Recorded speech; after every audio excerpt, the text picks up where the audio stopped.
You know, Sean, when I listen to all this that's going on in the media and on the show right now, there's one thing that's absent. Nobody is demanding personal accountability for the actions that sometimes precipitate these issues, precipitate these shootings.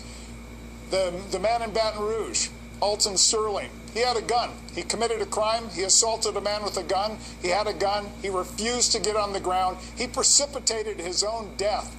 And this has generated all this anger, and it was directly on his shoulders. All he had to do was put his hands up and go to jail. It's very tough when people see videotapes and don't have facts, and there's never an arrest that's going to look nice and sweet and clean, especially if resisted. Nope.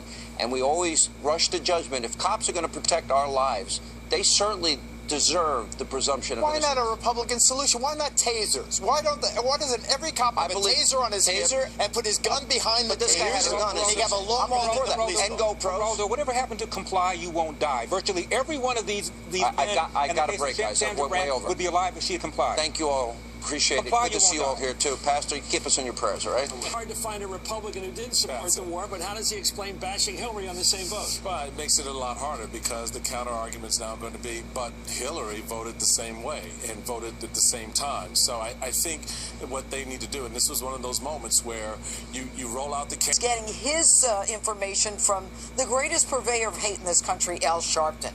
When our president goes to the funeral of 5 white Dallas cops who were shot because they were white by a racist African-American who admitted his intent, that was a hate crime. But when he starts talking about centuries of racism and Jim Crow laws, I mean, how dare he? And today, the cop killing is normalized in this country because of this president. You know, Judge Janine makes a point, Dinesh. You have this movie, Hillary 2016, but Hillary has sought out the support of Black Lives Matter.